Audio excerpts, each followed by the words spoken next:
thank you so much for taking the time to speak to us today. How are you doing? I'm fine. It's quite hectic. I'm doing interviews all the time for, I don't know, 1 week now, maybe two. So but I'm so happy there's great interest in the album. And Oh, that's brilliant. So obviously we're coming away from summer now and into autumn, and I'm aware you've done so many incredible shows over the past year. So how's your summer been? it's also been very hectic. I did some festivals, some wonderful concerts, and one premiere because the album that we have now, that's the first concert was in the big cathedral in Trondheim. Oh, wow. So we did, with 1,200 people, and it was amazing in the 10, 11 in the night.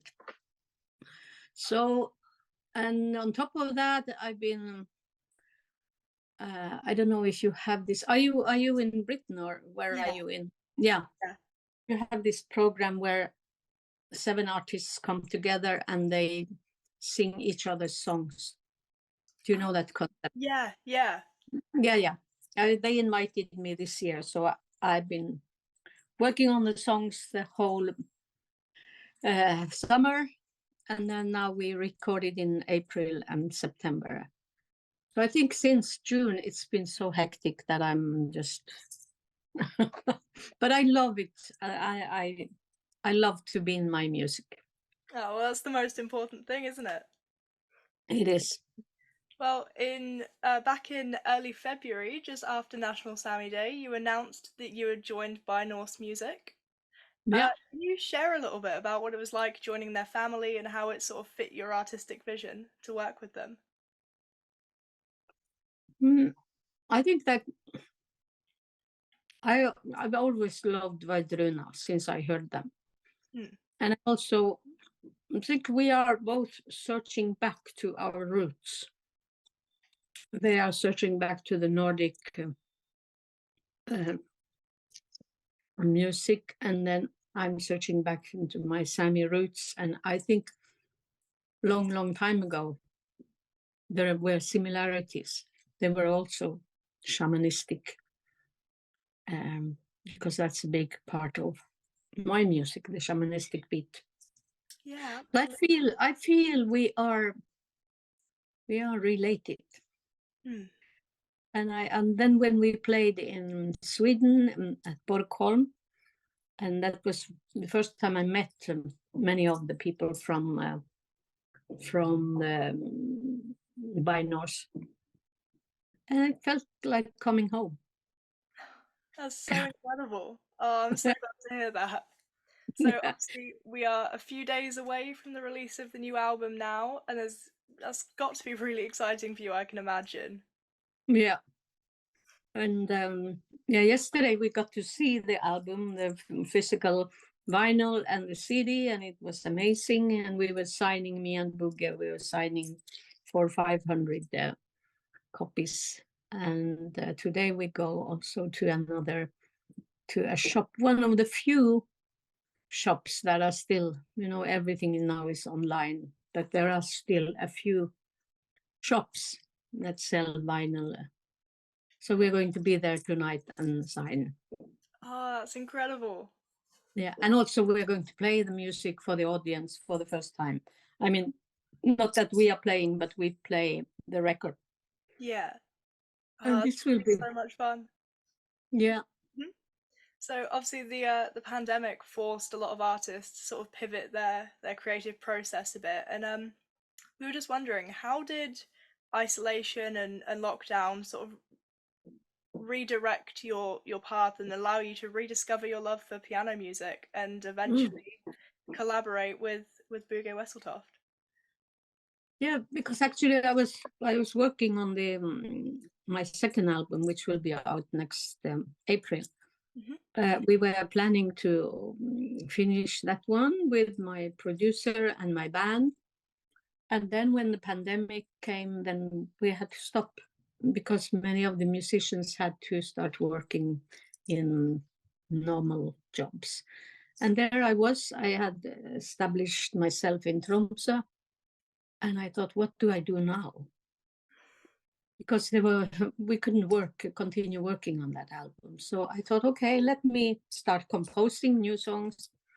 And then I thought, me and Bugge Wesseltoft, we have been talking about one day to do a record together. He produced my album in 2011, I think, or was it 2004? I lose the years. But back in 2000, beginning of 2000, the album called 8 Seasons. Mm.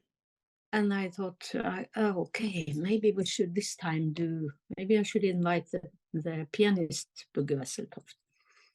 And then we started to send each other files, and I composed, and then I asked him to play on it. And this is how the record, actually, we were not so many days in the studio, maybe 3-4 days where we recorded. And it was much easier to work with one musician and one producer during the pandemic. Yeah. Yeah. So, and then when we recorded, I mean, the communication is very intuitive between me and Bugge. We don't have to talk a lot. I feel that he just, when I sing, he just he knows how to play around my music. So, And were also, there any... Oh, sorry, carry on.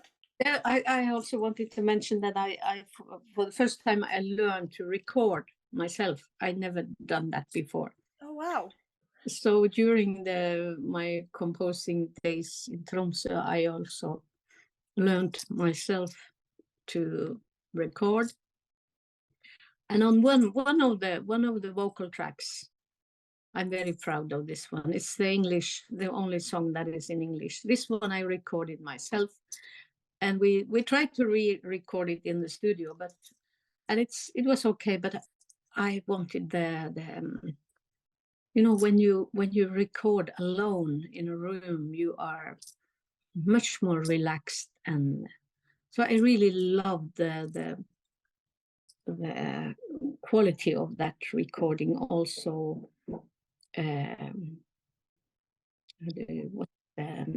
nerve. It's in Norwegian. It's nerve. It's when it has the soul. It's I don't find the English word. It's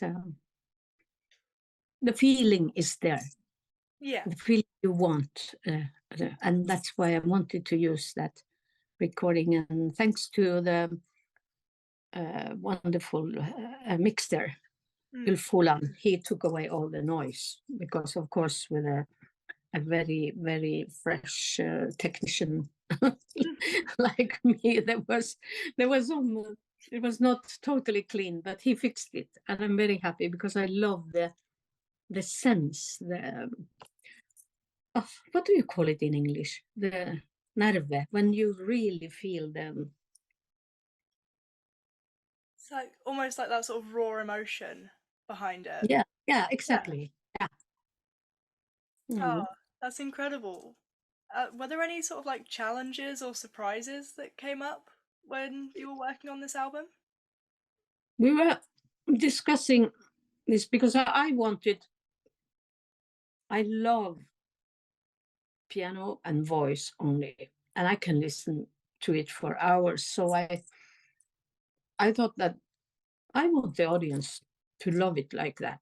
And then Bugge said, I think we have to add a few things. You can't just expect people to listen to only piano and voice. So I said, okay, if that's what you think. And when I listen to the album now, I can hear that he's right. And also when it came to the length of the songs, we had some discussions, because I love long songs. I can go into the feeling and stay there for a long time. So this were where we we had some discussions, but I'm very happy with them, with the result. Oh, I'm so glad to hear that. Obviously, there's so much wisdom in your voice on this album. Did Bugge's piano work sort of inspire any changes to your vocal approach, or like the sort of Yeah, emotional tone to the songs? yeah, of course. Every time because he's a little bit. It's not very jazzy, but he has the jazz elements there, and of course that influences my way of singing, and it's very interesting to have that touch to it. That's so much fun. Um, were there any songs on the album that sort of took a bit of an unexpected turn because of the way that you two were working together? Yeah, Miha, the song called Miha, Hmm. Proud. That song, because I've done it, I have done another version where it's more in the direction of pop. Mm. When I first heard Bugge's suggestions, then I said, no, no, no, no, no, no, we can't have this. And then I started to love it. The more I listen to it, the more I like it. So that was an uh, turn that was surprising. And what else?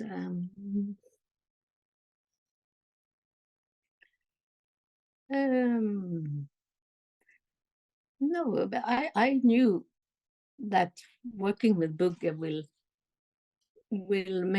bring out some new things in me, in my voice. So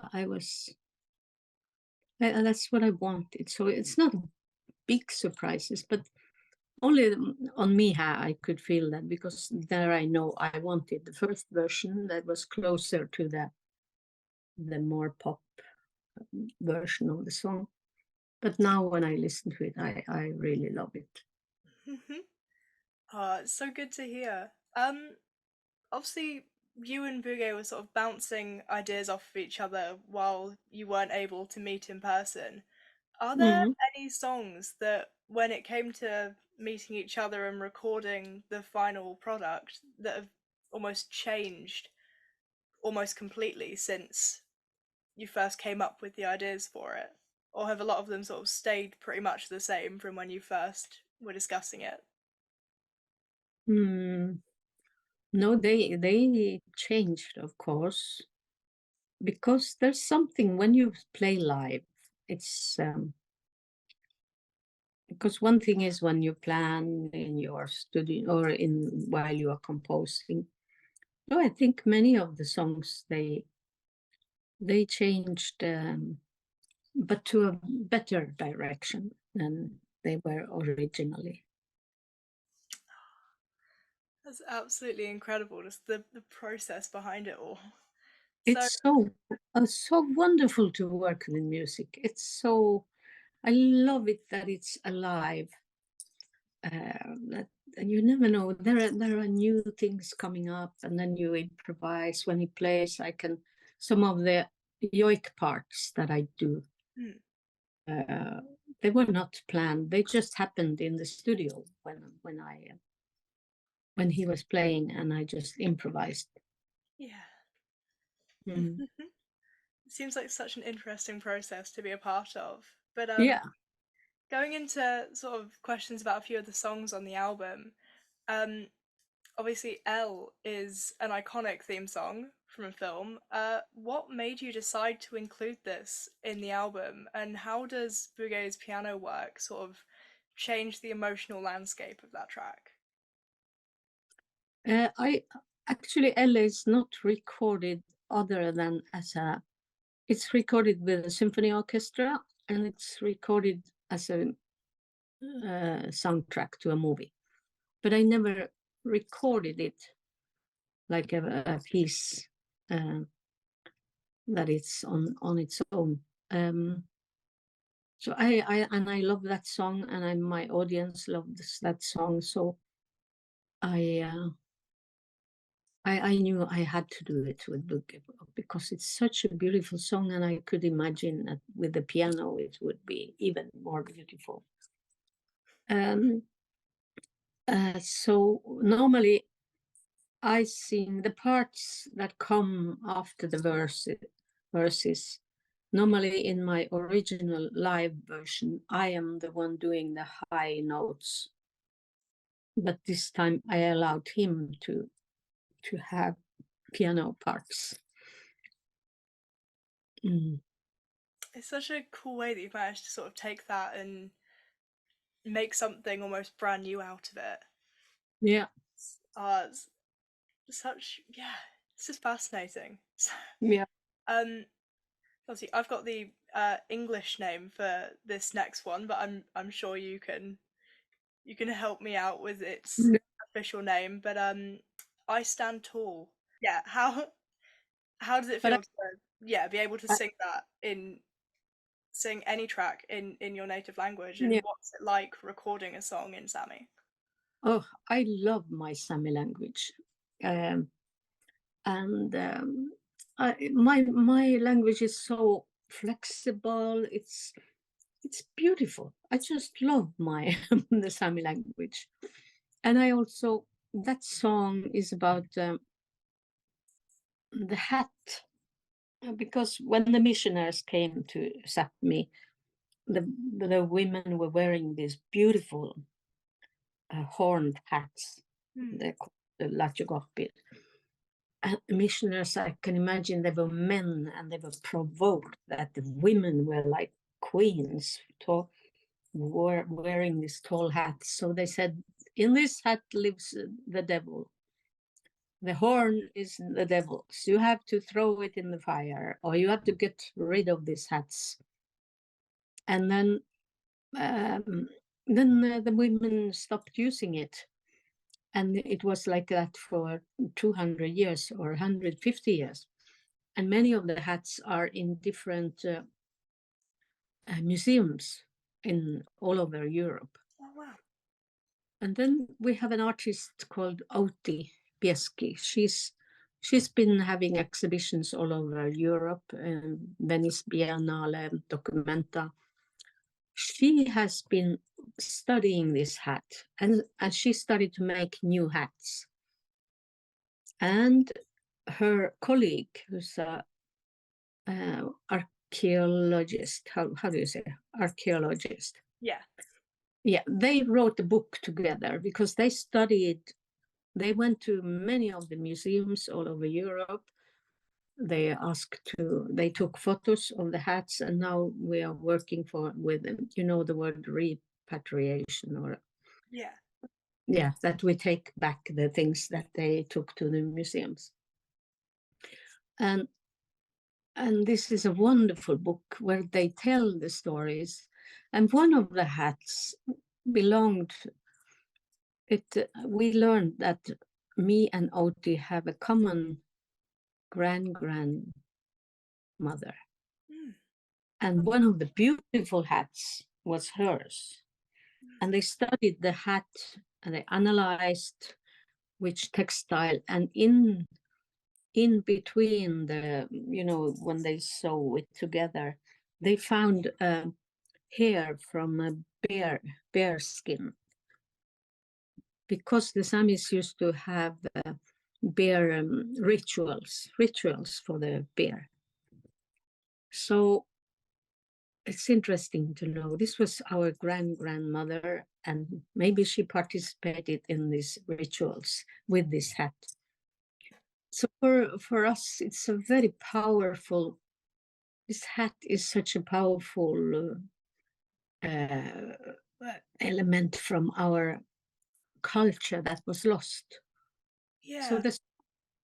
So the song is a celebration of the work of these two women.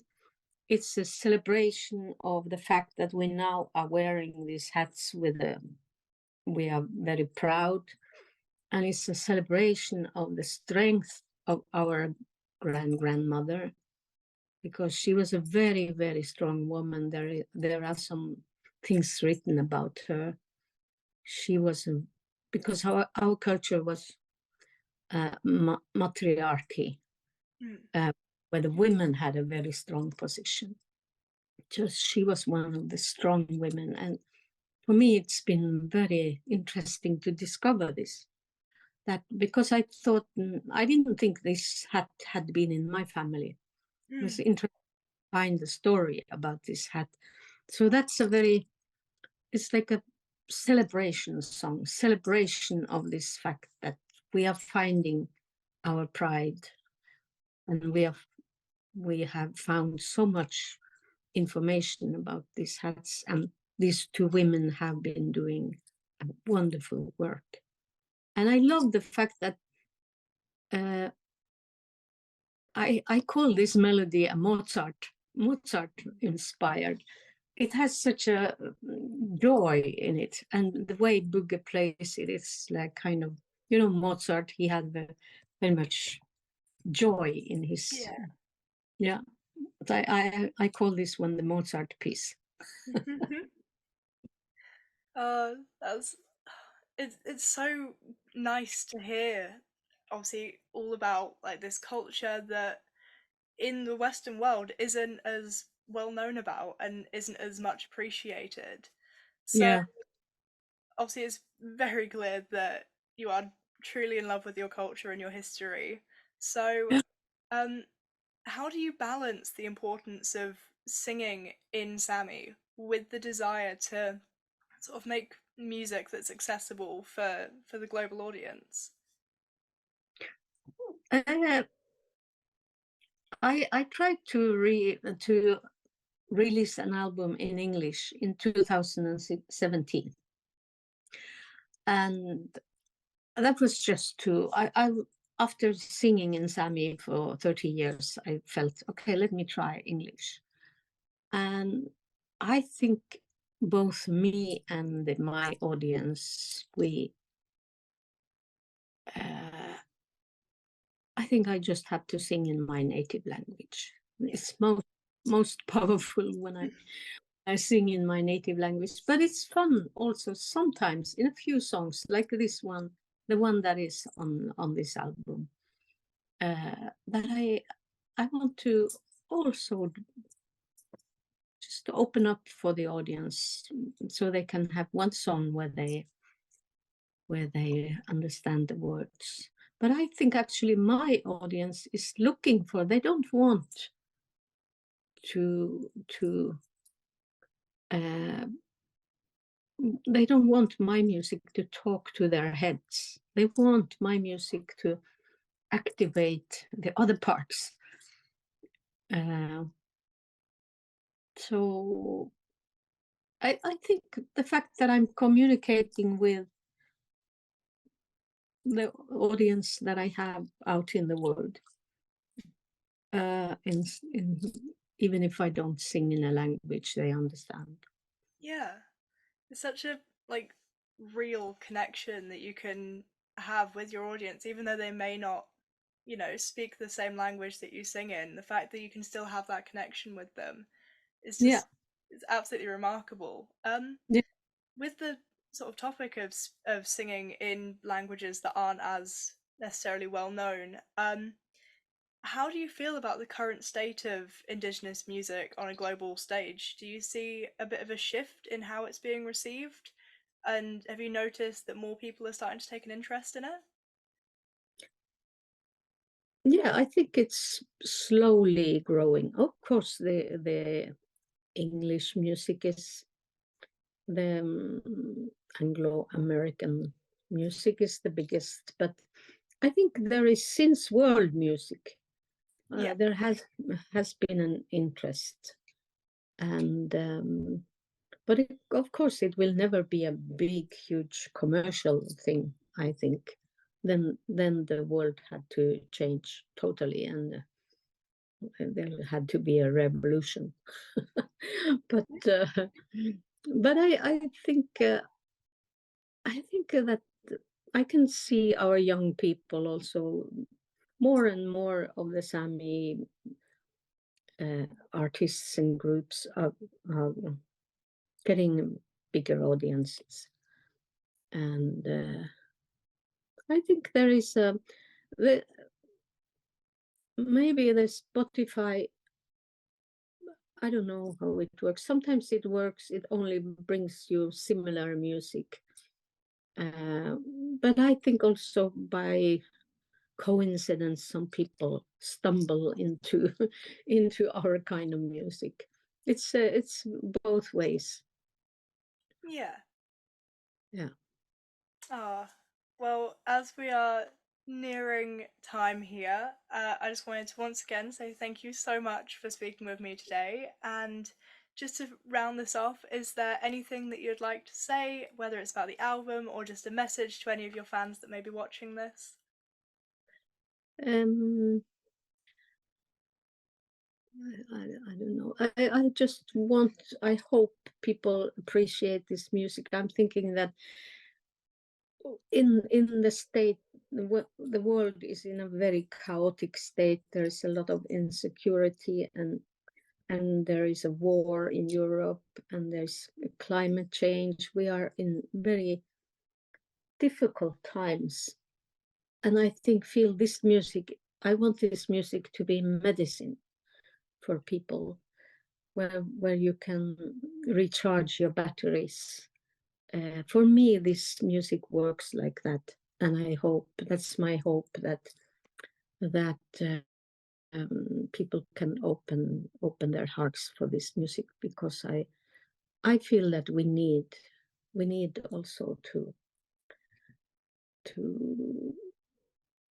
meditate and to, yeah, I think this album invites you to meditate and go to a place where you can recharge your batteries. Oh, well, that's absolutely brilliant. And again, thank you so much for taking the time to speak to us today. Thank you.